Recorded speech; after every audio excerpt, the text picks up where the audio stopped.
This podcast is brought to you by Primary Arms. Primary Arms seeks to provide the best shopping experience for everything firearms. With over 13,000 products from over 400 top brands, Primary Arms carries a complete selection of rifles, handguns, firearms parts, shooting gear, apparel, and more. Every order comes with a commitment to superior service, backed by fast shipping and an expert support team. Primary Arms, serving freedom since 2008. Find out more at frn.deals/PA. Welcome to the AR-15 podcast. This show is for you if you just bought your first rifle or if you've been building them for years. There is something we can all do to take our black rifles to the next level. My name is Nick Dooley, and I am joined, as always, by my co-host, Garth Hofer. How we doing? Great. Hey, how are you guys? And tonight we have a special guest with us. We have Chris. Chris, how are we doing tonight? Doing good. Doing well. Thank you for having me. Yep. So I know that Chris is a very busy man, and he does a lot of other things. Among them, works for Hard-Headed Veterans, and sells things that stop your grape from getting popped, and and then also a variety of other things, as we were just discussing. So, Chris, why don't you start by telling us a little bit about you? Yeah, so my name's Chris Naganuma, as most people know me. I was former Army infantry. I spent most of my career in the Stryker Brigades from 2003 to about 2008.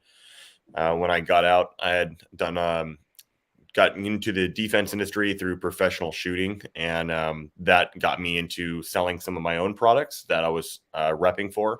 And I created my first brand in the defense industry that was known as S3F Solutions. And we made a lot of Glock barrels and kind of created the craze for that, which most people know us or know me for today. And then from there, I kind of stepped out, worked in the cannabis industry for a little while, and then came back into the defense industry where I am today, working for Hard-Headed Veterans and running a war journalism page and program called Project Leaflet. Okay, so it seems like everybody in the firearms industry, no one does. So I come here and I do this job. We all seem to have like 17 different jobs. Yeah, I think it's something along the lines of just like it's hard to sit down and be settled, I guess. And it's things change in the world, and so sometimes for me it was kind of like, hey, if someone asks for help, I'm going to go out there and try to help, especially if I have the capability of doing so. And, that just kind of ends up throwing more things on your plate as time goes on. Yeah. Next thing you know, you're hosting a podcast and talking. You never know. Yeah. No. So I didn't know that you had started the S3F Solutions.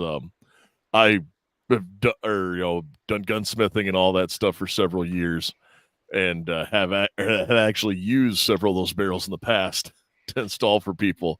Hey, I got all that stuff going. So yeah, that when you said that, I was like, wait, I actually used that stuff before. Didn't even have any idea. Yeah, a lot of different names. Been around the industry for a little while. Just moving in silence and trying to maintain my name and be a good player and just help people where I can. Yep, Very cool. So you said the journalism pages now. I want to touch on that quick because that's something that people might not realize is a thing or even possible. Like there's a couple that, early GWAT vets, like me and stuff like that. We all know Funker and those types of things, and that's kind of who you think of. Yeah, well, shout out to my boss, Josh. He writes for Funker. Yeah. So you know what I mean? It's like, oh, you were talking about, it's like, these are things where people might not know where to start looking up those types of things. So describe what that journalism looks like. So I guess I should say that because I'm the one that runs Project Leaflet, but I do journalism, and I also do gear acquisition and training under that brand. And so initially, how the brand started was the war.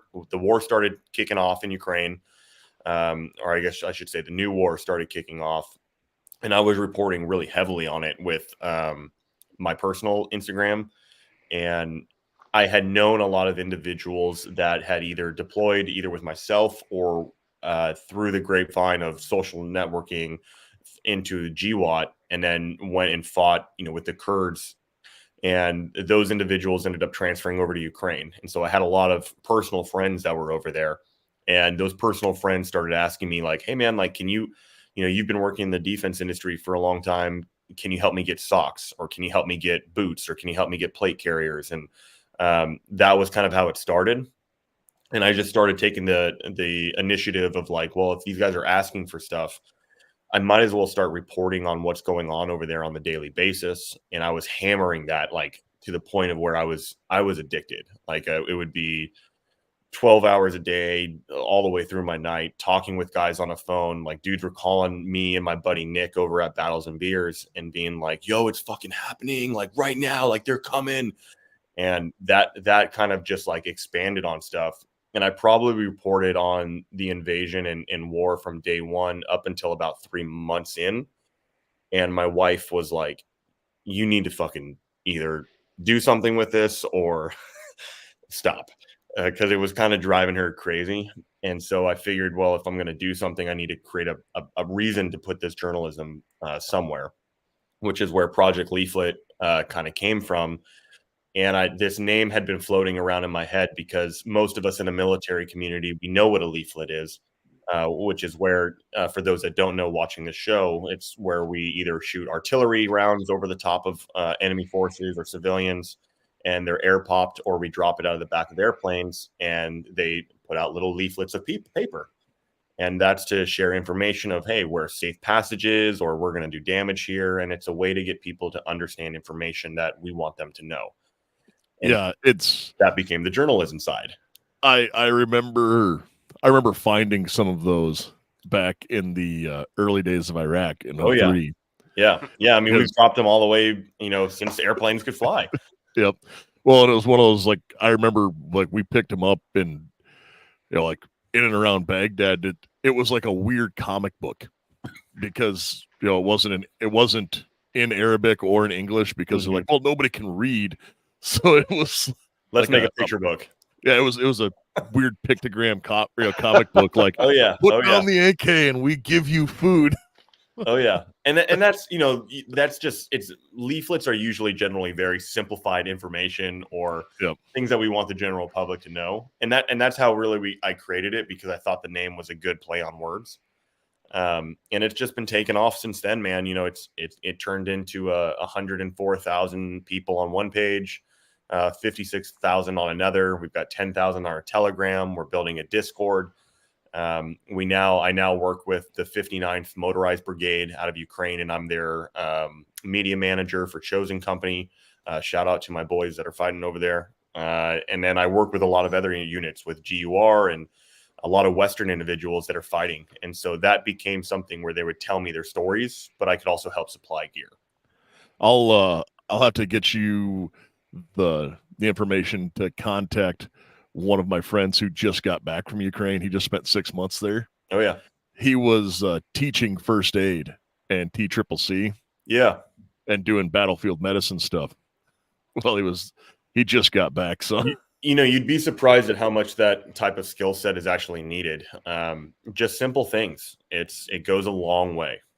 Yep. So I know that he's got some stories, and it's, interesting because, and having conversations with him coming back, it's weird being on the side of the reintegration process of talking to someone instead of being the guy who's sitting in some stupid briefing. Totally. Yeah. I get you. But, no, so that is awesome, man. And it's so cool to have the capability to do that and be running that, information coming in is really, really cool to have. And it's been a blessing. Yeah. So aside from running a large, news information and being, a media manager for units on the ground in Ukraine, you also were just talking about possibly making, or you're like, oh, I was supposed to be on a flight to Israel. I was at a couple weeks ago. Nick, my buddy, had gotten on a military flight out to Israel, and we were going to go report together. Unfortunately, I had my kid and my wife got COVID, and I was like, please don't. And sure enough, popped it the next day. Nick got on a military flight, and it's like, I can't, I'm not going to take that. I would be a dick to kind of get on a military flight with COVID, whether I feel bad or not. And there's 100 troops or whatever it is in a Seabird flying out there, and it's like, I'm just not going to do that. And so it's okay. A lot of those guys that are down in Israel right now, they're not getting access to do what I think a lot of us are able to do in Ukraine because of how much the IDF is controlling that media. And so it's okay. I'll be back in Ukraine here pretty soon. What would the Israel trip look like if you would have been able to go for you? Most of the time I went to Ukraine with Nick last time, and what we try and do is document a lot of the civilians on the ground and military units that we can get involved with, that we have personal relationships with. Mm-hmm. But with the way that Israel is controlling a lot of that, Nick kind of said the same thing, where he was like, we didn't have a press pass in Israel where we did in Ukraine. And so that really kind of hammered a lot of us not being able to allow Nick to get to where he wanted to be.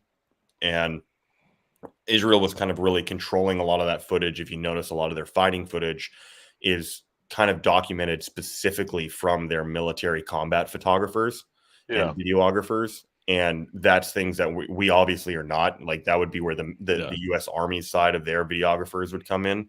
So most of the time, I think it would be, you have to tell the humanitarian side, if you can't get access to the military side, of, hey, what is it like in living through this? What is it like in being involved in this? And that's where you guys can somewhat expand that talk a little bit more, if you can't get the access to what you're actually truly trying to get.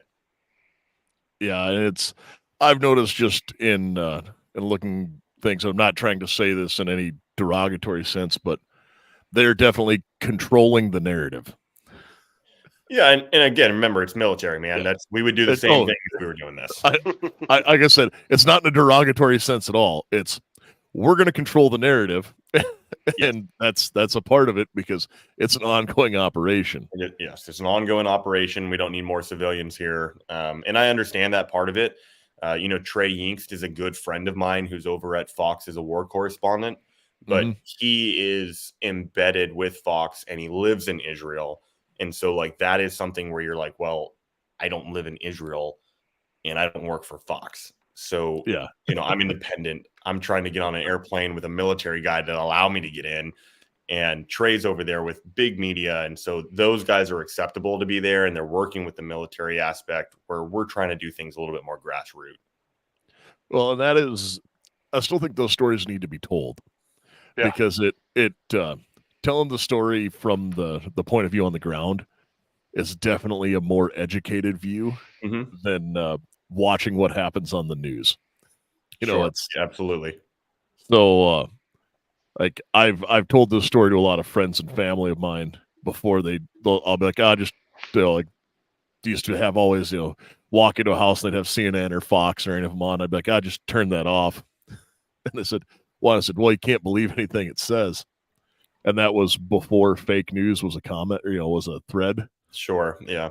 And that came from, I remember being in Iraq and saw a chow hall full of soldiers stand up and scream at a TV because a car bomb went off at the gate, and it was like a 10-foot by 8-foot mud hut on the north side of a camp that got blown up. And the reporter for CNN had his foot on a marble pillar. I'm standing here where the car bomb went off today in Camp Anaconda, and we're like, there's what? But again, that's big media, and a lot of places are set up to support them and do things like that to create a tone and motion for big media. Yep. And that's when I went, well, we can't trust anything they say. So, Unfortunately. uh, you're with pushing out what you are in that grassroots and finding that out. Where can people find that content? Yeah, so we're at Project Leaflet on Instagram. Our backup page is called the Daily Leaflet. My personal page is Of Blood and Steel. We have a link tree that's on all of those pages where we have our telegrams. We've got a Discord that we're building out. And then now we're working with Ethan over at Nine Line, and he's been my cinematographer that's helping me create a bunch of different videos that we'll be preparing for our YouTube. But those are really our biggest pages right now. I just had to write that down so I knew where to find it and to put it in the show notes for anyone who want to find it. We'll link to all that. So no, that is amazing to hear, and it's I don't even want to call it like an awesome side gig or side hustle, but it's because it's at what point is side hustles become all you do type. And it's that is something that it truly kind of became where it was like, hey, this is something I do just by like posting. And then now, like 2 years into this, I was just talking with like my father-in-law, and he's like, or my mother-in-law, and she's like, it doesn't seem like you sleep much. And I'm like, well, no, it's 9 o'clock right now, and I'm looking at my phone, and it's 4:21 a.m. in Kyiv. That means I start work in an hour and a half. So there's a U.S. side of it, and then there's the overseas side of it, and you have to keep your world clock understanding of where you're doing work, what time zone they are, and just be willing to not sleep as much. Yeah. Like right now we have both of the Souths, for states anyway here. So we got South Carolina and South Dakota. But that's only technically 3 time zones. Well, no, I live in Colorado, so I'm out here to see family. So it's luckily we're a little closer right now. Yeah. Well, so my house is a half mile from the mountain time zone line. Okay. Yeah. And the only thing that runs on mountain time over there is the bar, though. So get that extra hour. Yeah. Right. So what else is it that you've been doing other than the craziness that is Project Leaflet and keeping that up? Yeah, just working heavily with Hardhead veterans, working as a community with them is building out that brand, and that's been kind of the other focus, specifically outside of my own projects, is putting them on the right path, making sure the community understands, how we make helmets, what's the difference between us and the competitors, and putting a good face to everyone that actually wants to talk with us and reach out to us. Yep. So I know that I visited with you a little bit at Rocky Mountain Range Day. Yeah. Like I was saying, with the training for the marksmanship for the state here, we have the competitive marksmanship team that we send out to go to national shoots and stuff like that. And everyone knows that, well, the ACH is leaps and bounds better than the Kevlar that I got issued when I first joined the Army. Everyone's starting to, if they can, go to something else because there's far better options out there. And out of the 4 guys who have purchased their own helmets, 3 of them went with hard-headed veterans, and 1 guy says, no, I need this, and he bought a $1,400 helmet for reasons unbeknownst to me, other than he also thinks he needs to save up to buy quad tubes, which is cool. Hey, I got 2 for sale. it's cool. I dig it. If you're 23 years old and want to drive a 1998 Buick Park Avenue and have a $40,000 set of nods, that's one way to do it. Sure, absolutely. I get you. Yep. But so with running the hard-headed veterans helmets, why is there a little bit of negative? Like, I've never understood why some people have a negative view of the company. So I've been with HHV since around February. And when I came on board with them, it was kind of noticeable to me that it seems like the last two things, I guess, if I speak openly with it, is that, we make an overseas pressed helmet using US material. And that was something that I think a lot of people didn't understand the clarity of, hey, are we just producing this helmet that's overseas 100% by them? And are we not using anything US material? And then we've also never kind of been a really great customer facing, consumer based company. We do 100% business to consumer, but we weren't spending a lot of time, I think, investing in going to trade shows and being there with the consumer so that the consumer can ask questions saying, well, what's the difference between Wendy, HHV, and OpsCore? And then HHV has also taken a lot of their investment back into creating a U.S. manufactured shop, which we stood up a couple of years ago down in Sweetwater, Texas. And I don't know how many people know that today, where we've taken all of that money from what we've actually been able to build, develop, and grow as a brand. And today we've got 6 presses inside of a big warehouse down in Sweetwater, Texas.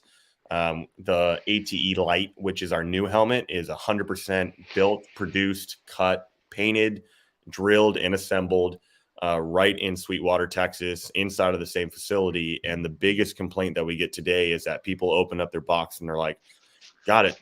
Sometimes it smells like paint. What the hell is that? It's like, well, yeah, that's because your helmet was built 2 weeks ago and it's not sitting in a warehouse from Gentex or Wendy for months waiting for a governmental sale to go through. Like, this is a brand new helmet. It's been produced. It's been built. It's here in America, and we're doing it as a small independent team. And I think that's amazing. I knew about the plant in Texas and had seen that stuff coming out and went, now that is, that's awesome. That's what I, personally love to see companies doing, is it's, we're expanding and we're bringing production back here. Yeah, and it's not easy. It's like, no, there's very, very small amount of companies that produce a ballistic helmet inside of the United States. You've got Team Wendy, which is now purchased by Avon Rubber. They're not independent anymore. And then you've got OpsCore, that is Gentex. And those corporations are massive conglomerates, and we compete against them with pretty much a team of around, 20 around there. And so we've been able to do that competitively and produce a large amount of helmets that go out every day to the consumer market.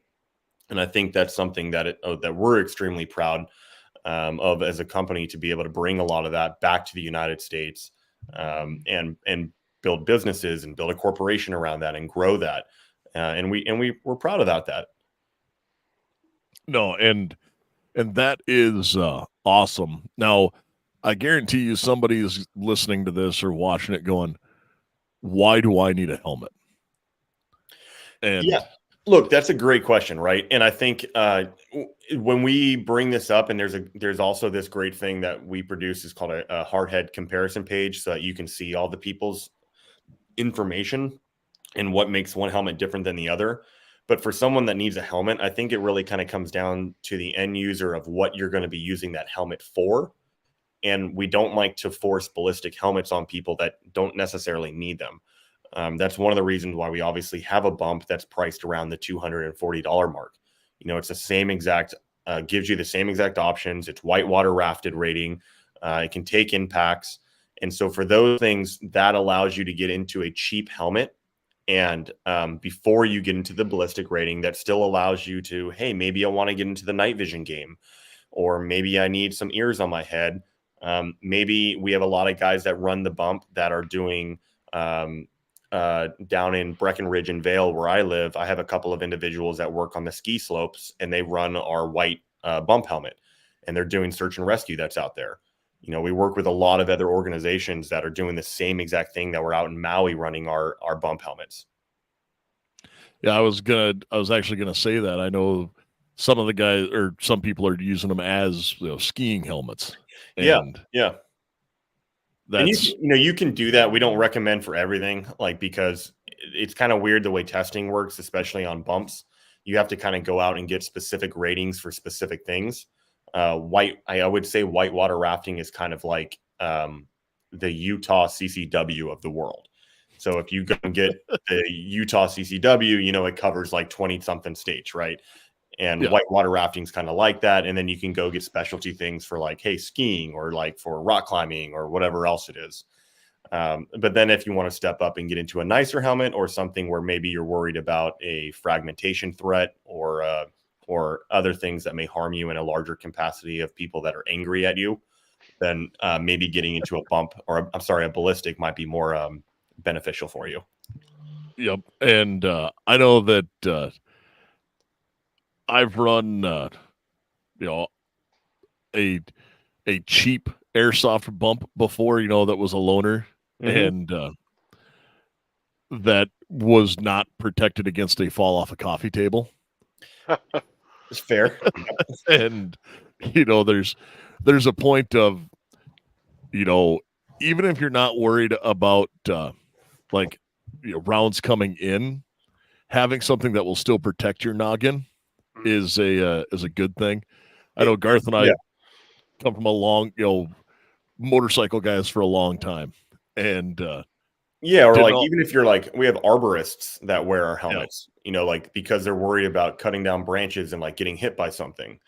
We have a lot of contractors that had worn our helmets for a long time because they would be operational getting out of the vehicle with a ballistic. You step into a vehicle and you take the ballistic off, you throw a bump on. And there's reasons for that. SWIC guys, we have a lot of that. They want to take the weight off their neck. One of the things I saw that was kind of interesting was some firefighters were making the switch to those. Yeah, and we've actually done some ballistics, and we had a fire department that actually reached out to us to have what was called our BTE, or below the ear ballistic helmet, and they wanted it in a fire red.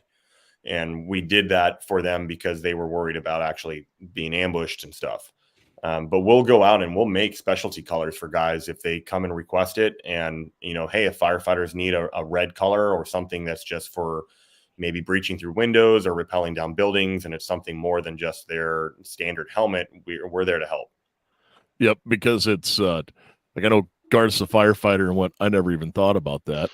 But having, you have to have a ladder truck first, man. Well, some of it's having the ability to have the comms built in, with your ears right onto your helmet, and then the fact that I know those helmets will work with the Mira masks, or gas masks, and also with the SCBA then as well. Yeah. So we have a good working relationship with both Mira and Parcel. Good people at both. So like a guy like myself who's really never been into helmets, and Nick, he's been trying to get me to, get into the lifestyle of wearing a helmet and doing the nods and everything like that. For a guy who just wants to get in with a ballistic helmet, where would you start me at for something like this? If you're not going into a bump, for us, it's the Gen 2 line, which is our, that's the overseas pressed with US material. And so and I can kind of explain the differences between the two, because I think a lot of people don't really understand.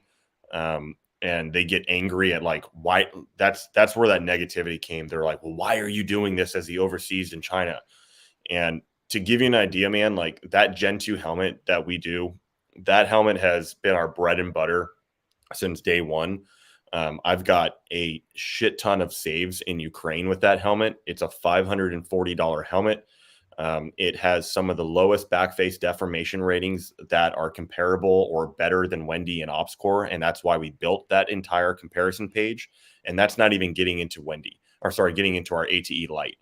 The Gen 2 is a great helmet that is an entry point for people. It's a Kevlar based helmet, but it is a little bit heavier than what you would get out of the Lite. So it's about a 3-pound helmet. It's still got a shroud. It has our magnetic buckle on it for the chin strap. You've got M-LOK rails, which is where most of the industry is starting to move towards because it's standardized. We've got our dual padding system in it, but everything that we produce can be upgraded on the Gen 2. So if you want, for example, our new shroud, the micro lattice padding, or any of that, it can go into the Gen 2. So for a lot of individuals that are trying to spend money on something that still has a good protection rating, that is always NIJ tested, and they can put a good trust that that material is also coming from the US, we send it overseas, because if we were to even press this helmet today in our facility, we're going to have to raise the price by $40 to $60. And it's just because of cost of manufacture. And we will eventually do that. We will have a Gen 2 helmet that is US manufactured. That's completely our plan and why we have the US manufacturing facility today. But truthfully speaking, guys, like we push about like 600 to 800 of those to the general consumer a month. And that's not even considering the amount of LEO units that come to us saying, hey, you know, I have an agency that I cannot afford an ops corps, or I cannot afford a Wendy. What are my best options to keep my guys protected? And that's where the Gen 2 comes into play. And, you know, for us right now, it's that affordable helmet that produces extremely good back face deformation. It's seen a lot of saves in Ukraine today. I have one guy named One Jedi that he took an ATGM detonation a meter over his head with a it was a Stugna P anti-tank missile, and he stayed alive because the fragmentation stopped. The helmet stopped the fragmentation. Wow. And that helmet's on our website. You can see it. We talk about them all the time, and we've got a bunch of other saves. So to me, it's kind of something where that negativity came because people don't like that name of where that is produced. But if you pay attention to how it's manufactured and you had good vendors and you're using US material and you're watching how it's produced and you make sure that things are NIJ tested, then the consumer should still have some type of comfortability that we're pretty serious on how this helmet is manufactured today.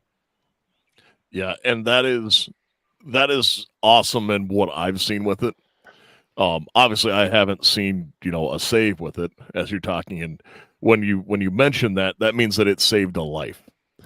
Yeah, and I think I've got just about 30 to 40 saves with the amount of Ukrainians that I speak with and work with today over the last 2 years. And we've got 3 pretty awesome warranties. One of them is an immediate, if something's wrong size, you can send it back, we'll exchange. We have a 10-year shell warranty where the rest of the industry has a 5-year warranty. And then for us, if any of our products save your life, and if you are wearing our product and it stops something and you can get that product back to us, we'll immediately exchange it for free. Cool. Yeah, that's awesome. Now that is awesome. And you know, we talk about NIJ, and NIJ is something that people don't know. It is a national standards laboratory. I want to say there's like 4 labs in the country, if I remember correctly, and it is the closest you can come to a like unilateral government certification. There's in a nutshell. Yeah, let's just say there's a lot more to it than that. That's the 30,000 foot. It is a standardized version of testing where I know that you know, they're supposed to put with, you know, clay blocks and the like, and there was a little bit of drama with them and RMA.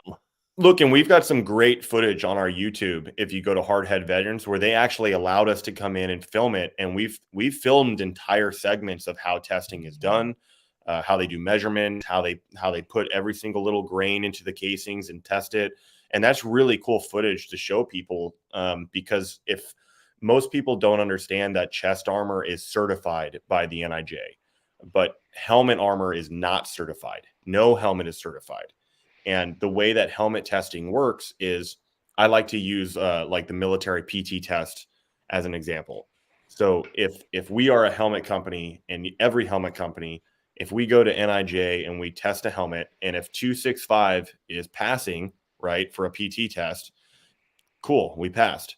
But if 300 is max and you can go to 330, well, it's up to you as a corporation to beat that 265. And if you go and look at that page that we created, that comparison page, every single one of those helmet companies will beat that 265, or it's up to you to find out if they did. And then it's public information about how well did they do on each of those tests. How well is that back face deformation?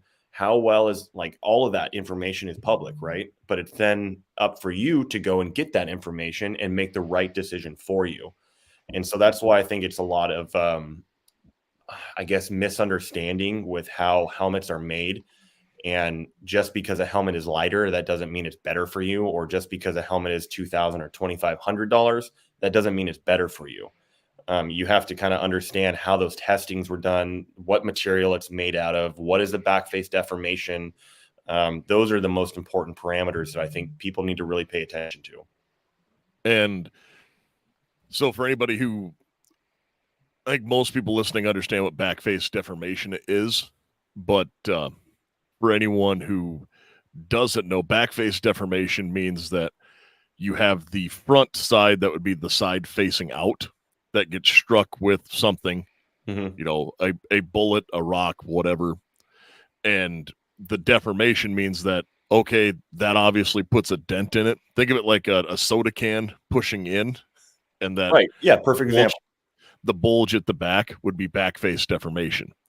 And I'm just trying to think of a way to explain it, because I know that, you know, almost everyone understands when you say back face deformation. It's, we could say that. That's a great way of putting it. And, you know, it's like, even if I had my hat and, you know, and I got struck on my hat, we would measure that inside measurement of how far it came towards your head. Yeah. And you're trying to minimize that as physically much as possible to minimize the kinetic energy going into your head. Yes. It's because there was that company that made the bulletproof baseball cap. Yeah. And yeah. And that was, I saw the testing on it and I was like, okay, yeah, the bullet didn't pass through, but you pretty much still got hit in the head with a ball peen hammer. Yeah, you're gonna die. It's that didn't do anything. No, but there's marketing words there. I mean, right? it held on to the bullet, I guess. Yeah. And that's the reason why I'm like, okay, understanding that having low back face deformation is really, really high or a high priority. And it's just interesting because I'm looking at that comparison page now, and listing the listing of what it is. So numbers mean things. It's an interesting thing when you look at that chart, isn't it? Yeah, numbers mean things, and it is not the most expensive one that has the least amount of deformation. No, it's not. And if you look at that comparison page on open source information, and when you look at Wendy's and you look at OpsCore, you start to question, well, wait a second. And one of the reasons that we're able to actually reduce that back face deformation so much was when we also created our new light on the inside of the house. We learned how to produce a helmet shell quite well. And then we went outside of the industry and we reached out to a corporation called Carbon that was working with the NFL and the NHL. And they had a padding system that was called Microlattice that we ended up coming up with the name with Carbon to create this product that is a 3D printed material helmet padding system. And it's really a brand new helmet padding system that is completely different than a foam pad. And what it does is it helps reduce that blunt force impact by 66%. And when you do take an impact, instead of foam, where that foam absorbs a lot of the energy and then puts it on a pinpoint press on your head, the microlattice padding system, through its network of 3D printed material, if you take an impact on the right side, it will spread that kinetic energy all the way through the whole entire interconnected chain of pad. And it's a first of its kind type padding. We have been extremely proud that this came out. We just won most advanced and innovative accessory in the market at TriggerCon for this padding system. And it's specifically built to hopefully reduce traumatic brain injuries, kinetic injury, memory loss on the end user over a long period of time, and to mitigate blasts on the head. All those things are amazing, but you know why I am the most excited for this? It keeps your head cool and you don't sweat. Yes. I know. That's the first thing that everyone says. Yeah. I'm like, that's awesome. It protects your noggin better. Also, I don't sweat as much. This is amazing. So it's extremely air breathing. And the biggest things that the two biggest thank yous that we get right now, especially in Ukraine and like a couple of the Middle Eastern countries, they're like, man, when I wear it, it feels like I've got an air conditioner like just blowing through my head. Like, this is amazing. Nothing wrong with that. Yeah, that like I know picking it up and looking at it and just it was like you said, going to the trade shows, the first time you pick up one of those helmets, you're like, oh, this is light. 1.6-pound shell for the ATE light. Yeah. I know that I picked it up at when we were at Rocky Mountain Range Day when I talked to you out there. It was one of those, like, I picked it up and I had to double check because I thought it was a bump helmet. Yeah. Like, yeah. And that's been the goal for us. Now I think the OpsCore SF is maybe 2 ounces lighter than us. But they don't have nearly the BFD that we do. Yeah. Well, I was saying that's a large compliment just because, again, I know the ACH is considerably lighter than the old Kevlar, but when you had 7 pounds on top of your head. Right. Yeah. Things have changed a lot. And I think that's something that people need to kind of understand. We have a lot of people that come to us and say, hey, man, I got an ACH. I want to do like a high cut on that ACH. Where can I get rails? And we try and be pretty open with them about like, hey, man, like technology has really changed a lot. And there's also warranty like years that end on those ACHs. You might want to really look at how that ACH was produced back in the day and the chin straps that you're wearing, the padding that you're wearing, and today how helmets are produced. Ops, Wendy, and us, we produce way different than how the ACH was made and those ratings that they were back then. Yeah, I know that like I came out, I had some neck and back issues and still do, and a lot of that was from bouncing down the road in a gun truck wearing that stuff where you just kind of had that hammer on top of your head the whole time. Well, right. But remember, that was back in the days when all of us were wearing, Mitches and whatnot, and there was no such thing as a counterbalance. There was no dials or like ratchets or like adjustment straps. It was just put nods on your helmet and strap your strap down as hard as you could. And you just talk like this. Yeah, it's well, you can wear the Skull Crusher or this. And this is slightly more comfortable. Right. Because you put a foam donut in the top of your. Yeah, that's right. Yeah, Thomas just said that's from holding that big head up. That's funny. Yeah, I'm that guy. I'm that old. I'm the foam donut old. And but when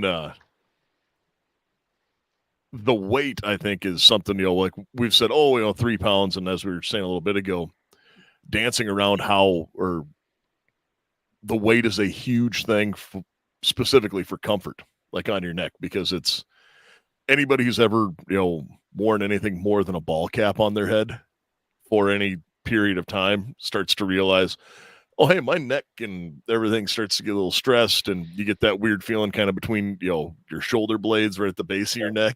Yep. And anything that you can do to make that a little bit lighter, especially if you're wearing it over a lot of time, is something you need to do. Yeah, and I think we try and put that as a talking point, especially when we go to military agencies or we go to law enforcement, especially because I think it needs to be more of a talking point that if we expect these soldiers or law enforcement individuals to stay in career for 20 years or for an entire career, then how we produce gear, how that is on the human body, we need to really kind of be more forward on balancing things, ergonomics of the spine and all that. And that just wasn't a focus before. That's why we do so much counterbalancing and everything else on these helmets today. Well, it's amazing the number of people who got out and went, I know I can do better. And yeah, and that's how HHV started. Kit's our owner, and he was a SWIC operator. And HHV started back in the day because they were wearing some pretty crappy helmets, and he wanted something better. Yep. And I totally understand that, because it seems like that's the kind of what happens with everything. I mean, even if you look back to a name that at one time was like the top of the shelf and then got bought out by a big conglomerate and went way downhill, but like, Blackhawk back in the day was, made by dudes who went, I can make this better than what I get issued. Yeah, and they became a huge company. Yeah. And that's a really big deal where it's people who actually use things can drive innovation. It's not people sitting in a boardroom going, well, the human body should be able to absorb this much weight, so this is what it should weigh. Go ahead. Yeah, no, and we've been kind of blessed to be a small enough team that we're able to move really quickly and agile. And we all talk with each other and brainstorm very, very often. Every day, we've got multiple different platforms to keep each other on check on what our workloads are. And then we're always brainstorming on different ways to add. So over the next couple of months, I think you'll start seeing a lot of other product dropping out from us. The first new item that we had come out with was our new ear attachment systems. We had one that wasn't so great, and then we came out with a new ear attachment that we developed a way to click in and click out the ear because we loved the ability of the amp arms, but we didn't like the ability that if you wanted the ear off, it was all the way off. And so I wanted something that I could still kind of hear comms, but take the pressure off our ear. And that's our new. You don't walk around with 2 satellite dishes. Yeah, exactly. Yeah. And so now we've got that new development of an ear attachment system. And then I think later on in the year, you'll probably end up seeing, we've been flirting that we're coming out with a hard hat for the construction industry and for like the oil rigs and all that. So that'll be something that we're coming out with. I believe we're working on a moto helmet for the motorcycle side of the house that's ballistic. So now that we have this U.S. manufacturing facility, sky's the limit, man. It's what do we want to make and how do we make it better? That is awesome. And, ballistic motorcycle helmets, that is, yeah, that's pretty sweet. That's awesome. That's one of those things where it's like, those are words you just don't think of going together all the time. Well, think about like how many law enforcement guys that are moto dudes, right? Yep. And they've been running some of those same helmets from the same corporation for the last 40 years. And they've since the updated 70s. those shells. But I think there's ways that we can get crafty and make them better. We can do gooder. Yeah, we can do gooder. Yes, that is awesome. And so as we start to close up here tonight, we haven't even talked about, or I didn't even get a good chance to throw in like a plug for our main sponsor now, and with VZ Grips, because we've been talking about helmets and that stuff you grab a hold of. I love those guys at VZ Grips, man. Those are my boys. Yeah. So VZ Grips, the unique feature of VZ Grips, they're made from a solid block of G10. And G10 is great because it doesn't get slippery when covered with mud, blood, or sweat. 17-degree grip angle and a wide variety of textures from mild to extreme, along with color options that are available. You can get them for, all kinds of stuff. Shorty grips for your AR, grips for your 1911, grips for my beloved Berettas, and, customizable palm swells, safety cuts, bottom profiles, and more. And there's a code for 15% off everything for rifle and handgun grips. And that code is AR-15 podcast. But no, it is like they're awesome, and it's one of those driving technology on, man. There's always innovations coming. I've got their grips and stuff on my rifles for the last 6 years. They're good dudes, good product. Yeah, great product. Yep. I've been making the switch over to them from everything because I started with A2 grips and then went, these suck, let's stipple them. And yeah. Then I destroyed a couple soldering irons and made grotesque things that we're not going to talk about. And we do have inquiring minds want to know. Actually, I'm drinking a Yingling, so I'm on the East Coast. I don't get to treat myself to one of those too often because I'm out of Colorado. So here's to you, Vince. Appreciate it. Yes, but I think that's just a mug, not a syrup decanter. But I do appreciate the like that's a solid eye. Like yeah. But now where so we've talked a lot about hard-headed veterans and kind of the importance. I also think that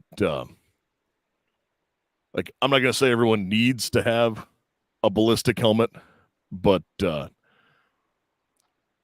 also don't think anyone should be able to tell you can't have one.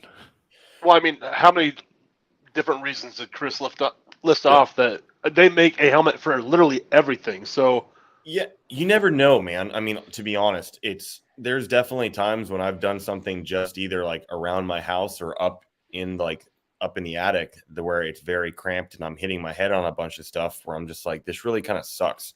yeah, And I'll just go downstairs because I'm doing work or construction and I just don't like hitting my head on wood. And I'll go put on a bump because it literally it doesn't weigh anything. Or if Yeah. I'm going out and cutting down my tree in my front of the yard, I'll put my bump on because I'm worried about getting knocked in the head by a big branch. And I think there's definitely applications out there that, people have these things for specific reasons. It's the same reason we wear a helmet on a bike, or if we go out and we go snowboarding, we wear a helmet. Having it is nice and you may not need it all the time, but it's cool to have it. Mhm. Yeah. It's one of those things where it is just a safety device. And that's the main thing to look at. It's a lot of things that we look at as like, oh man, that's super tactical and cool guy stuff. Really, at the end of the day, it's just, protective equipment. It really is, and you have which layer that you want to go. If you don't need ballistic, hey man, you can still get into the bump game, and that still allows you to play with night vision and everything else that you want. And then if you eventually want to upgrade, maybe pass your bump helmet to one of your significant other, and then you get that ballistic, and then you bring her into it. Or there's ways of doing all this stuff, and I think we have enough product line that, regardless of what you're looking for and the price point that you're at, we kind of have something for you. 100%. Yep. And I could not agree with that more. Chris, we don't want to hold you up too much because, as we know, you're supposed to start work in like an hour and a half or something like that. Hey, man, that's the game. But where can they find you and Hard-Headed Veterans and all of that stuff? Yeah, if you're looking to do anything with Hardhead Veterans, we are Hardhead Veterans on just about every platform. If you want to join our private Facebook group, it's called the Hardhead Pecker Group on Facebook. That's got about 8,000 people in it. We're a very active community on how helmets are built, going out and shooting. We do scavenger hunts all the time. If you're trying to follow me in my war journalism and trying to ask questions about helmets, you can reach out to me at Of Blood and Steel on Instagram, and any of my journalism pages is known as Project Leaflet. That is awesome. And guys, go out there, make sure you're checking them out. Follow Chris, follow Project Leaflet, check out Hard-Headed Veterans, check all this stuff out, and knowledge is power. So make sure you're staying informed. Yeah, I think that's the biggest thing. If you guys have questions, don't bother. Like, don't worry about bothering me. Reach out to me. You can ask. I'm a friendly dude, and I'm a nerd. I love talking about gear. So please, I will definitely talk to you about how helmets are made, guns, whatever it is. Let's chat. Yes, we will. We definitely can do that. And I just flipped over to the Rumble because they don't show up in the. We had someone make a Kevlar hat like you're wearing now, and they didn't realize that's already been done. We talked about backface deformation. We're not going to do that again. That's where the backface deformation comes into play. Yep. But no, so guys, make sure to check Chris out, give him a follow, look at all that stuff. And Chris, you got anything you want to add before we start signing off for the night? Newly, Garth, I just appreciate your time, man. I love doing podcasts. I love coming on and talking with people and sharing knowledge. And I think that's something that we don't do enough as individuals anymore, is actually sitting down, breaking bread, and listening to each other, because we're so emotionally charged on things that are happening today. And I think podcasts are a great way for us to still kind of connect and be human again. So if there's anything that is, whether it's a product or gear or questions, or even if you just need someone to kind of call and lean an ear to because you're having a bad day, that my Instagram, my page is always open, and definitely please reach out. Right on. Garth, you got anything for tonight? No, I'm actually just so thankful you came on, Chris. The ballistic helmet world is totally new to me, so I learned a lot tonight. Also, really excited to check out Project Leaflet. That sounds really cool. Thanks, man. Whatever you need, I'm here for you. Awesome. And guys, make sure we have that. So next week, when this comes out on Monday morning, we do have one thing coming up that will be fun to have. We have, again, Monday we'll be recording it and coming out live with our joint show we do every year with Talking Lead, and that is the AK versus AR. And I know that Student of the Gun will be on, and a handful of other people, and we will be again doing our annual AK versus AR conversation and podcast. Oh, spicy. I like it. Yes, I think this is the third year in a row we've done it. And you third year. I had to miss last year's, unfortunately, and this year I'm ready to get in the ring and kick ass because I don't know how they think the AK can beat us. Exactly. So with that, guys, make sure you check that out. Again, check Chris's stuff out. Check Hard-Headed Veterans out. And you folks out there, stay safe and stay armed.